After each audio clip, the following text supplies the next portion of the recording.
une chercheure qui a beaucoup développé la notion d'artiste pédagogue. Puis sûrement l'une des premières dans le monde francophone Francophone. en recherche en enseignement, là, c'est vraiment une des premières qui a utilisé cette terminologie-là. Donc, je voulais savoir comment tu es venue à cette notion, puis c'est quoi être une artiste pédagogue selon toi? Ben, j'ai cherché d'où ça venait, d'où ça pouvait provenir. Parce qu'il faut se dire qu'au point de départ, la notion d'artiste pédagogue, artist teacher en anglais, Mm, a été beaucoup plus développée chez les anglo-saxons, que ce mm, soit les Britanniques, les Australiens, peut-être moins les Américains, puis encore. Mais c'est venu bien avant. C'est-à-dire, j'ai été frappée par un texte de Eisner qui questionnait et qui commençait par une question, dont le titre était une question. Qu'est-ce que l'art apprend aux autres ou nous apprend? mm. J'avais été vraiment frappée par ça, comme si tout à coup, il élevait au rang de qu'est-ce que l'enseignement des arts ou quelque chose comme ça, en tout cas, peu importe, mais ça élevait l'enseignement des arts à un niveau qui m'était insoupçonné. Je n'en revenais pas.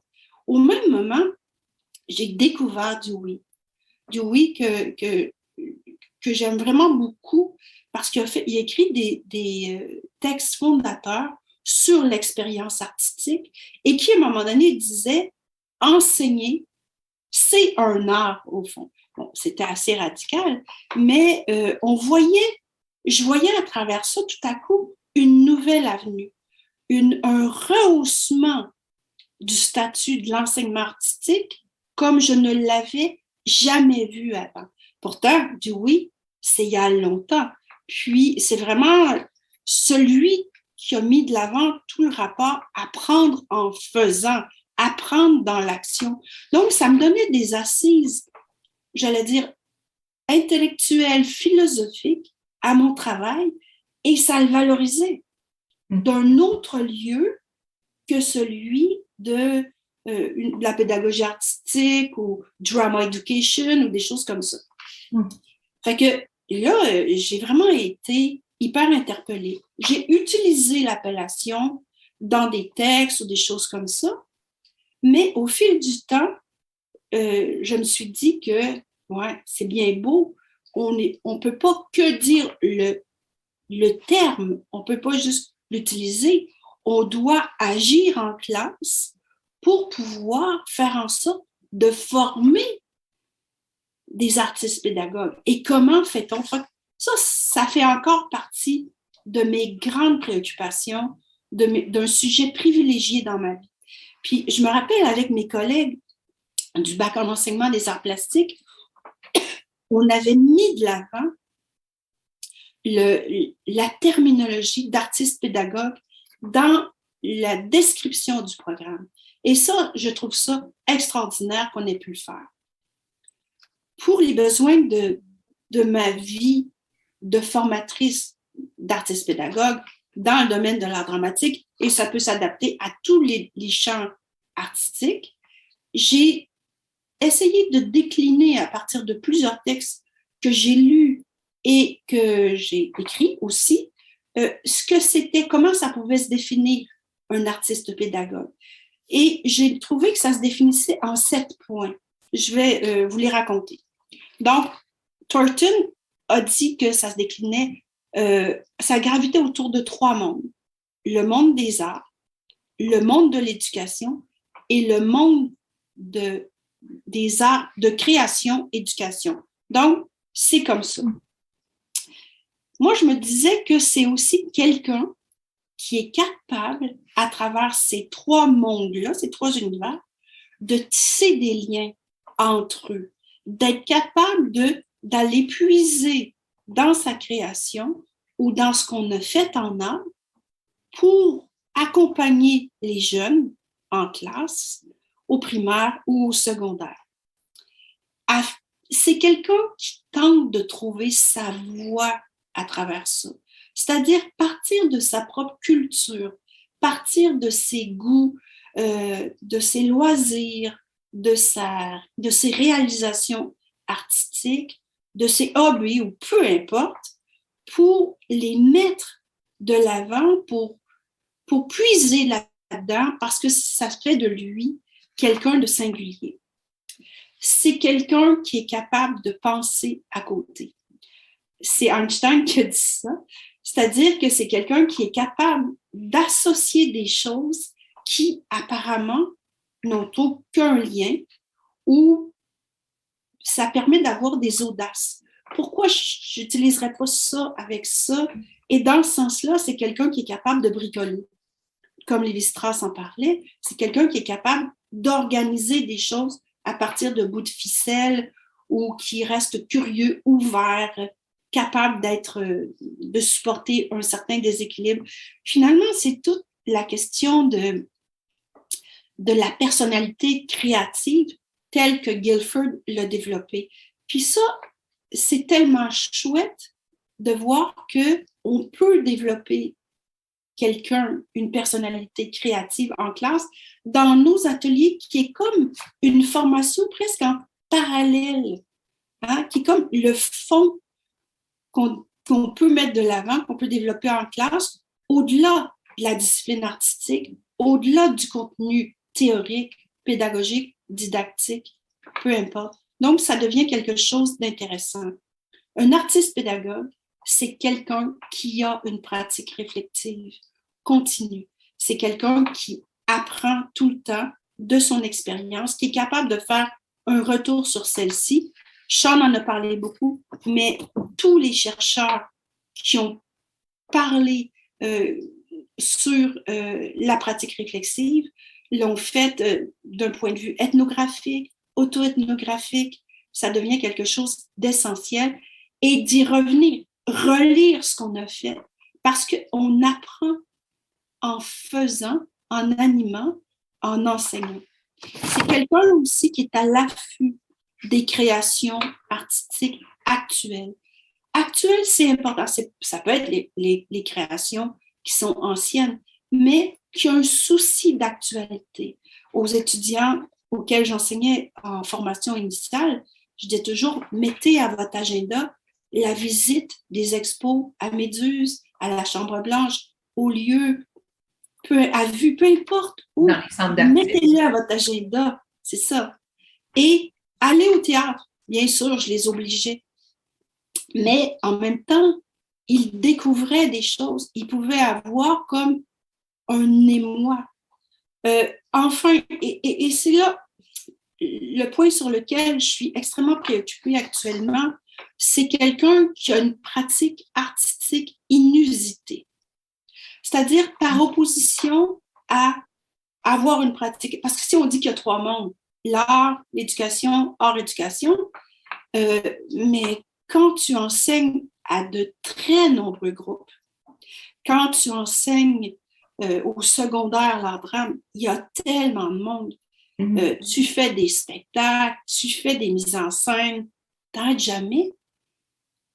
Est-ce que tu vas faire, surtout pour un art qui est un art de la scène comme l'art dramatique, où tu as besoin du collectif, vas-tu aller t'engager dans une compagnie de théâtre? Donc, je me demande actuellement comment se défaire ou comment pourrait-on se défaire de la référence de la création artistique telle qu'on la voit dans des conservatoires ou dans des écoles d'art par les gens qui font des formations de premier niveau au premier cycle ou avancé au deuxième, troisième cycle en création. Comment se défaire de ça et reconnaître plutôt, ça serait quoi les nouvelles avenues et ça serait quoi finalement faire de l'art aussi autrement, sans dire que si j'ai pas une exposition ou si je fais pas ci ou ça, je fais plus d'art, je suis rien qu'un prof. Un peu comme le critique d'art, c'est l'artiste raté, l'enseignant en art, ça serait aussi l'artiste raté. J'ai vraiment le goût de réfléchir là-dessus pour redonner à ceux qui sont des artistes pédagogues la fierté de l'être artiste pédagogue. Ouais, de se sentir encore lié à la pratique artistique, ouais. Donc, je peux comprendre que c'est quand même un enjeu lorsqu'on est pris par l'enseignement.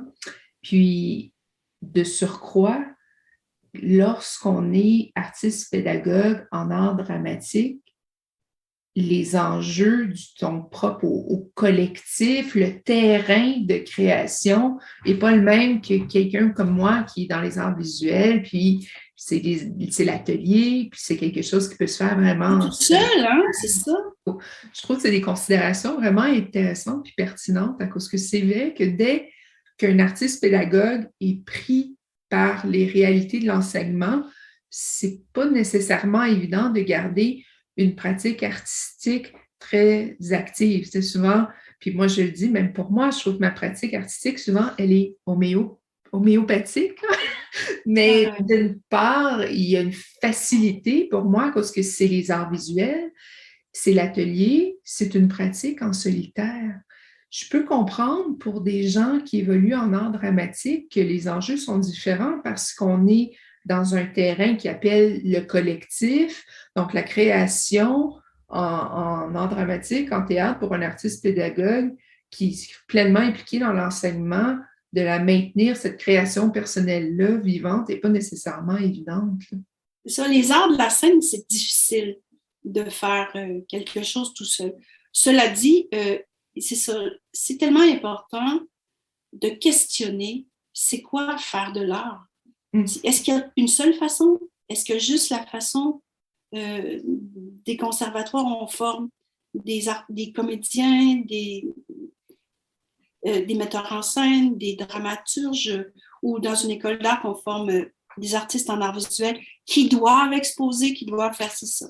Alors, pour y arriver, j'en suis au début de ma réflexion de cette mise en valeur de la création. J'aime bien ton expression homéopathique. Comment trouver des façons de décliner autrement, faire de l'art. Alors, j'ai pensé à qu'est-ce que faisait un enseignant d'art-drame au primaire, au secondaire. Lui, celui ou celle qui a plein de groupes et qui fait plein de productions chaque année, voire 2 fois par année, avec une classe au complet. Alors, cette personne-là élabore des ateliers originaux qui peuvent s'échelonner sur, je ne sais pas, 3, 4, 5, 6, 7, 10, 15 semaines et qui aboutissent parfois à un moment de création ou pas. C'est quelqu'un qui accompagne ses élèves dans un processus de création et dans une démarche d'interprétation ou d'appréciation. C'est quelqu'un qui se documente, c'est quelqu'un qui lit des pièces de théâtre, c'est quelqu'un qui se documente sur ce qui se fait, c'est quelqu'un qui lit des textes, c'est quelqu'un qui a une vie culturelle, c'est-à-dire qui est au courant de ce qui se passe dans son coin, qui partage avec les jeunes sa passion et qui les amène au théâtre ou qui les convie à visionner des extraits de pièces de théâtre. Donc, c'est quelqu'un qui est aussi capable de puiser dans sa vie, dans ses goûts, dans sa culture, des éléments qui vont enrichir son enseignement, enrichir les ateliers qu'il crée, qui sont des créations en tant que telles. Mm-hmm. C'est quelqu'un qui fait des mises en scène avec des jeunes qui n'ont pas toujours le goût, qui ne sont pas toujours à l'heure et qui s'organise, qui est un chef d'orchestre pour ça. C'est une personne qui fait confiance à ses élèves, qui a foi en eux, tout en les provoquant un peu, tout en les accompagnant. Puis, c'est aussi quelqu'un qui est capable de transmettre sa passion. On ne le dit jamais assez, mais on le sait toutes, quand on enseigne, on transmet une passion pour notre art de référence. Celui qu'on enseigne ou celui qu'on connaît bien ou tout ça. Donc, être capable de communiquer ça aux jeunes. En gros, quand on voit que l'enseignant d'art dramatique fait tout ça, ben, je croirais qu'il n'y a pas des éléments qui sont marquants sur des moments de création. Et pour ne plus avoir de regrets de ne pas être sur une scène soi-même, il faut reconnaître ces pépites-là où on crée, où on invente pour s'en faire une joie. Sinon, on va toujours être à la remorque de ce qu'on n'a pas. Et je suis vraiment, dans ces temps-ci, en train de réfléchir à la valorisation de ces moments. Je vais conserver ton expression homéopathique. Ben, c'est drôlement une Les petites touches. Oui, mais des fois, ça peut quand même faire un certain effet, là. Pas de commentaires sur l'homéopathie en général, mais bon. Non. Moi, j'aime À bien. petite dose. C'est ça. J'aime bien l'expression que tu as utilisée, comme les pépites sur lesquelles un artiste pédagogue peut prendre ancrage, tu sais, pour se valoriser, puis se donner un peu des ailes. J'ai l'impression, pour toi, dans tes recherches, une de ces pépites-là, c'est vraiment, puis qui est propre à l'artiste pédagogue, là, c'est l'accompagnement de la création. Je ne sais pas, mais en tout cas, c'est une impression que j'ai eue parce que tu as quand même beaucoup écrit sur la notion d'accompagnement à la création, notamment avec des expériences que tu as eues avec des étudiantes et des étudiants dans leur projet de création au deuxième cycle. Oui, c'est ça. J'aimerais ça que tu nous expliques quels sont les éléments importants de l'accompagnement pédagogique dans ce contexte-là, donc dans le contexte de création, puis peut-être plus largement dans le contexte aussi de l'accompagnement d'artistes pédagogues. J'ai découvert, vraiment, j'étais consciente de la notion d'accompagnement en compagnie de ma première étudiante que j'ai accompagnée au début des années 2000 à la maîtrise en création en art dramatique, qui faisait une recherche en performance. Et ça m'a vraiment frappée. Par la suite, j'ai eu la chance d'animer un séminaire sur la problématique de la recherche où les classes étaient très grandes à l'époque. Il pouvait y avoir une vingtaine d'étudiants qui faisaient leur maîtrise et ça m'a vraiment provoqué à développer cette notion-là. Accompagner, ça a été aussi une obsession dans ma vie. C'est-à-dire d'y réfléchir, de voir comment ça se fait, comment ça se passe, pour avoir été très bien accompagnée, du moins à mon doctorat. J'ai jamais perdu ça de vue, à tel point que c'était important. Donc, j'ai décliné comme en 8 ou 9 points ce que c'est accompagner. C'est être à l'écoute. Ça, c'est la base. Être à l'écoute de la personne qui est devant soi. La personne arrive avec un bagage, arrive avec de l'expérience. Il faut dire que la personne a fait ses études collégiales de 2 ans en art et ses études de baccalauréat du premier cycle de 3 ans en art. Elle est rendue à sa 6e année de formation. Donc, elle a un bagage, une expérience, plus les expos qu'elle a pu faire et tout ça. Donc, il faut être à l'écoute, de voir avec quel bagage la personne arrive. Et à partir de ça, instaurer un dialogue autour des réalisations qui deviennent l'élément de médiation entre nous. C'est à travers ces réalisations-là, les œuvres qui ont été réalisées, le travail visuel, que le dialogue peut s'instaurer. L'autre élément important dans l'accompagnement, c'est faire confiance. Ça, c'est un élément qui est essentiel. Faire confiance de façon réciproque. Il faut que moi, comme accompagnatrice, j'ai confiance en la personne, en sa capacité de travail, en sa force, en ses projets, que je ne vais pas les changer. Les projets sont les siens et c'est à partir de ça qu'on peut travailler. Non pas à partir de mes propres désirs. Je n'ai pas à aimer le travail. C'est sûr que je peux en aimer des parties, mais je n'ai pas à aimer tout. Mais je suis tellement fascinée par la chance que j'ai d'être aux premières loges pour voir comment évolue une démarche de création, un processus de création, que j'en suis aussi toujours chavirée, je me trouve vraiment chanceuse. Donc, la confiance réciproque, c'est essentiel.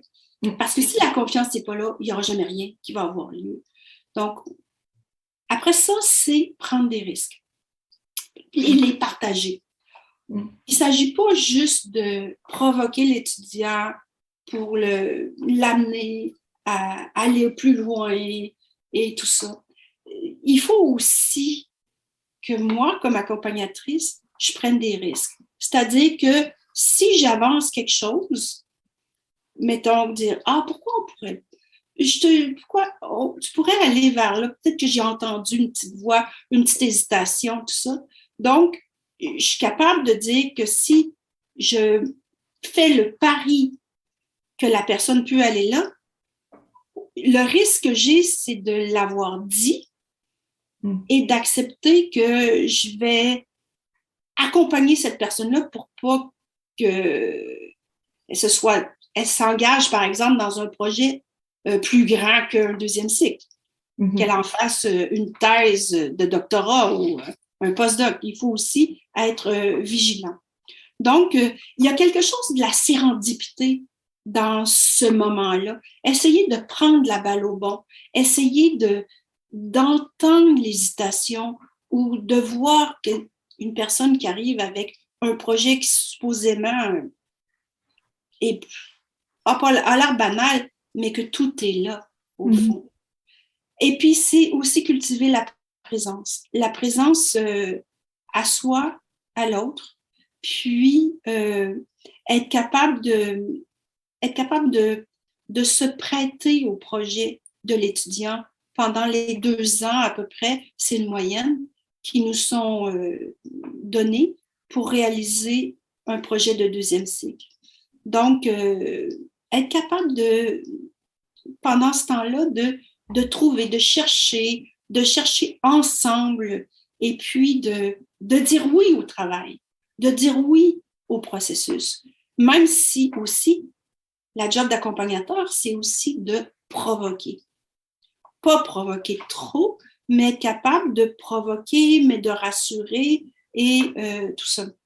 Donc, c'est aussi chercher un accompagnateur, une accompagnatrice, c'est la personne qui aide à ce que l'autre nomme sa pratique, articule, trouve la ligne, le récit, sa pratique. Et enfin, tout ça pour aboutir à affirmer qu'est-ce qui est singulier dans sa façon de penser, dans sa façon de faire, qui fait en sorte que personne d'autre, sauf cette personne-là, peut faire ce qu'elle fait. C'est ça, accompagner. C'est vraiment le fun. C'est vraiment rempli d'inconnus. On ne sait pas ce que ça va donner. On fait le pari que ça va marcher. J'ai toujours aimé t'entendre sur l'accompagnement par rapport à la création, à cause que tu as vraiment réfléchi aux assises, là, que tu viens un peu de nous nommer. Mais pour avoir travaillé avec toi aussi, c'est que j'ai réalisé que ça allait vraiment cette façon d'accompagner le travail de création.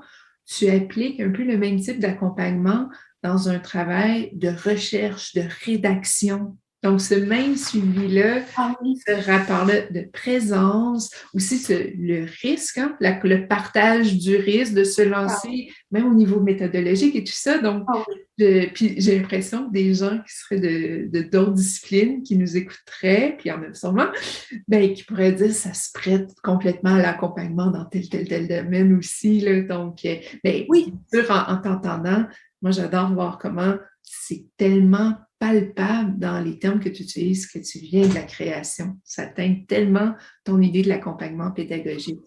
Bien, ça, c'est super important parce que je ne sais pas si je te l'ai dit tantôt, mais ma façon de faire de la recherche actuellement, ou depuis toujours, en mettant en formation de l'art dramatique, est calquée sur ma façon que j'ai fait de l'art au premier cycle.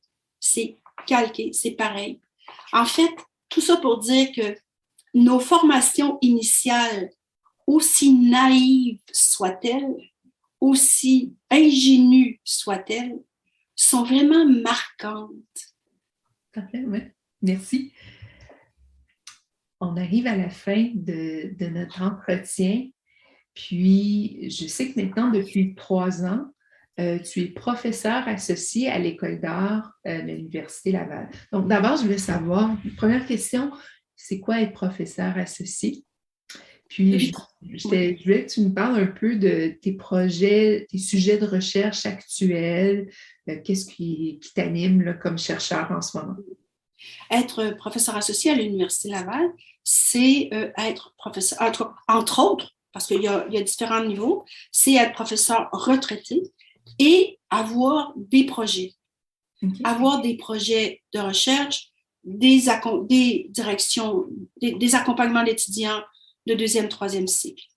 Alors, c'est un statut qui est donné à partir d'un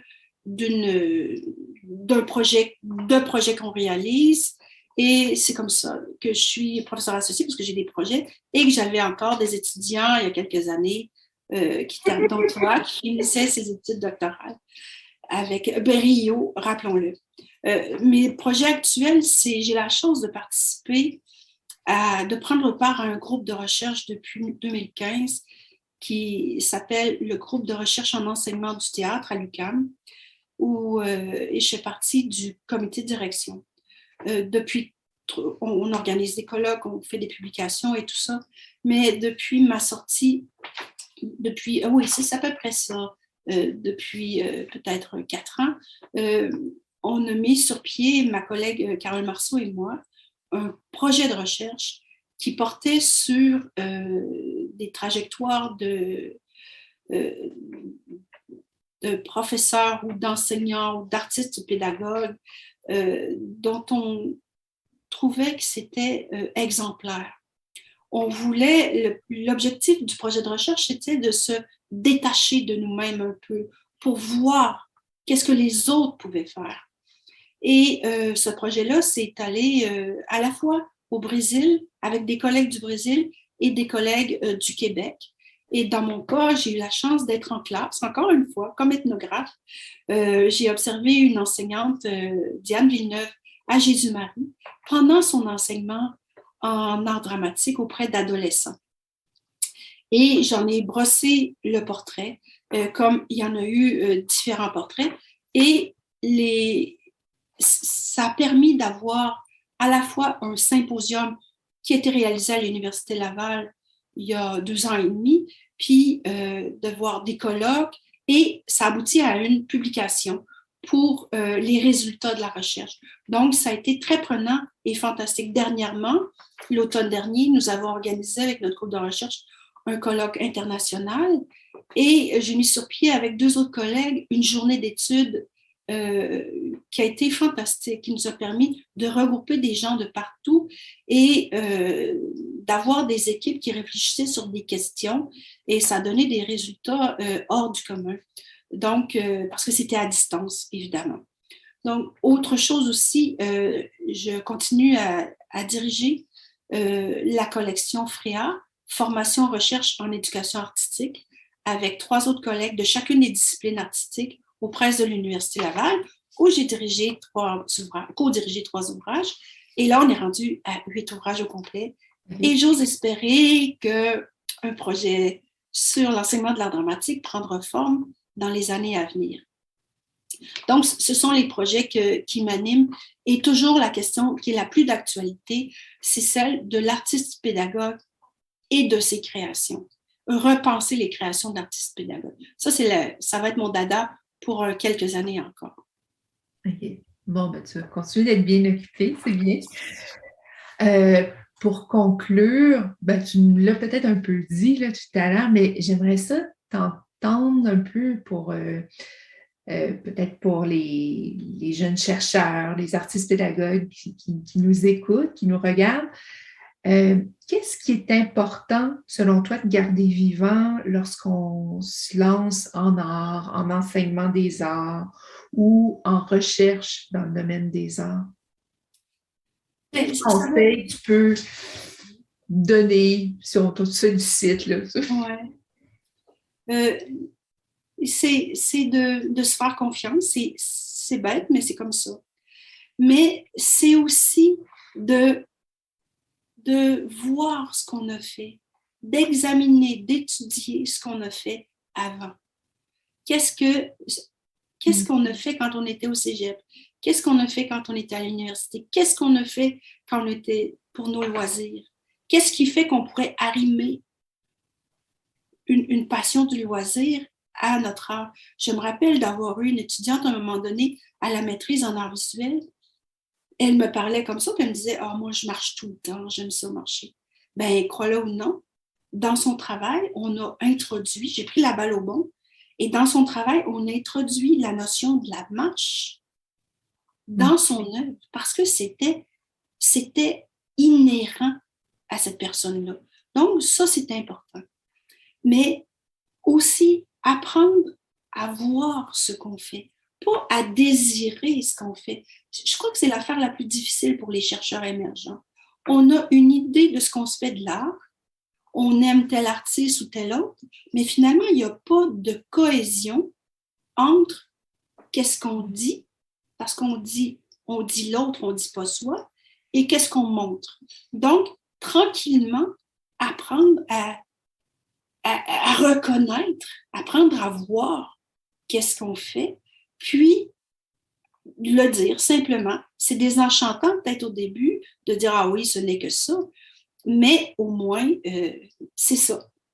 Fait que ça, c'était beaucoup dans l'accompagnement. Il fallait quand même y arriver. Puis, toujours travailler sur la réflexion. Pendant qu'on étudie, garder des traces, pendant qu'on enseigne, parce qu'il y a des idées qui vont dans des moments plus creux, qui vont peut-être nous animer. Quand j'animais vraiment beaucoup d'ateliers d'art dramatique, j'avais des idées comme ça, puis j'avais un cahier dans lequel j'écrivais des sujets, des thèmes, quelques lignes sur ce que j'aurais pu faire à partir d'un poème, d'un roman, ou peu importe. Puis des fois, j'arrivais plus, j'en avais plus d'idées. Mais je retournais à ça. Je retournais à mes traces. Puis là, tout à coup, ça m'évitait de refaire la roue, là, de recommencer toujours à zéro.